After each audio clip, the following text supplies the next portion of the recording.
جنہوں نے اصغر کو قتل کر دیا انہوں نے سجاد کو قتل کیوں نہیں کیا؟ کیا وہ اہمیت سجاد سے واقف نہیں تھے؟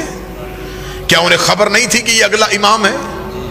کیا انہیں یہ خبر نہیں تھی یہ حکومت کے لیے سب سے زیادہ مشکل یہ پیدا کرے گا؟ دو امامتیں خیمے میں تھی، ایک سجاد ایک باقر، دونوں تک 9 لاکھ ہاتھ کیوں نہیں پہنچے؟ جواب لے کے آئیے گا، جواب ضرور سوچئے گا تاکہ آپ کو علی کی بیٹی کی طاقت کا اندازہ ہو۔ اور وہ دونوں امام لڑ بھی نہیں رہے۔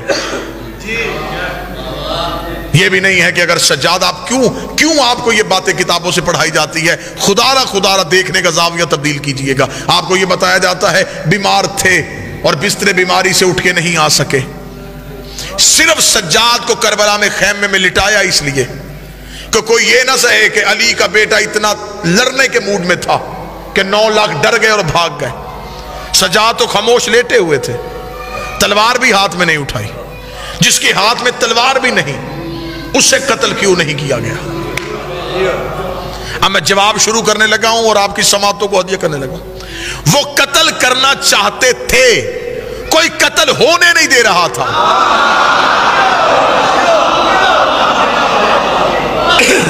وہ چاہتے تھے کہ سجاد قتل ہو، وہ چاہتے تھے کہ باقر قتل ہو، لیکن کوئی قتل ہونے نہیں دے رہا تھا۔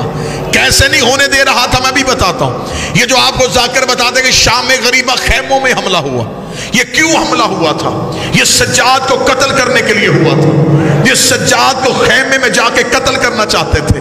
علی کی بیٹی کی طاقت کیا تھی؟ اور یہاں میں ایک جملہ ضرور کہوں، کبھی بھی علی کی بیٹی کے لیے لفظ بہادر استعمال نہ کرنا کہ علی کی بہادر بیٹی، نہیں۔ علی فرماتے بہادری مردانگی کا زیور ہے، بہادری عورت کی خامی ہے، خوبی نہیں۔ بہادری مرد کا زیور ہے، عورت کا نہیں ہے۔ علی کی بیٹی کے لیے بہادر لفظ استعمال نہ کرنا، شجاع تھی۔ اب اتنا پڑھا لکھا مجمع ہے، کوئی مجھ پہ سوال کرے کہ معنی ایک ہے لفظ تو ہے، نہیں، معنی جدا جدا ہے۔ خطروں سے کھیلنا بہادری ہے، خطروں کو للکارنا شجاعت ہے۔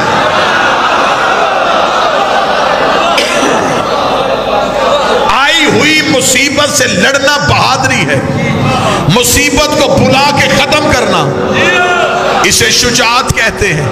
مجمع میں سے ایک بندہ ہو لیکن صدر کا حق ادا کرے۔ میں نے آپ کی سماعتوں پہ اعتماد کر کے یہ موضوع شروع کیا ہے، علی کی بیٹی کتنی بڑی شجاعت تھی۔ میں ابھی پڑھ دیتا ہوں، جب امام علی کو مدینے میں لوگوں نے علی کے گلے میں رسیاں ڈال کے علی کو بیعت کے لیے لے کے جا رہے تھے، اس سے دور نہیں تھا، بعید نہیں تھا کہ وہ علی کو قتل کر دیتے۔ جناب سیدہ فاطمہ الزہرا نے قبر محمد پہ جا کے کہا علی کی رسیاں کھولو ورنہ میں بد دعا کروں گی۔ ابھی بی بی نے کہا بد دعا کروں گی، کتابیں کہتی ہے مسجد نبوی کی دیواریں اٹھنی شروع ہو گئی، اتنی اونچی ہو گئی دیواریں کہ نیچے سے گھوڑا سوار گزر سکتا تھا۔ لوگوں نے حالات دیکھے، انہوں نے جلدی جلدی علی کو آزاد کر دیا کہ زہرا بد دعا کرنے لگی ہے، زہرا بد دعا کرنے لگی ہے۔ بی بی فاطمہ نے کہا تھا کہ میں بد دعا کروں گی۔ شام غریبہ علی کی بیٹی نے کہا اگر کسی نے بھی سجاد کی طرف ہاتھ بڑھایا میں قیامت برپا کر دوں گی۔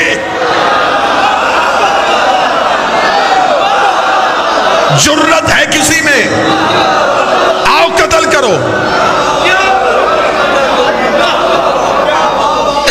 9 لاکھ دیکھ رہے تھے، کبھی اس انداز میں بھی سننا علی کی بیٹی کو، 9 لاکھ دیکھ رہے تھے۔ بی بی سجاد کو پشت پہ لاد کے لائی، بی بی کا جرت ہے، آؤ قتل کرو۔ 9 لاکھ نے زینب کو رستہ دیا،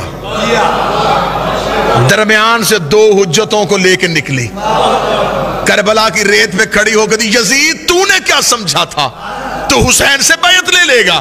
اگلے 2 امام لے کے تیرے گھر آ رہی ہو، اگر جرت ہے ان سے بیعت مانگ کے دکھا۔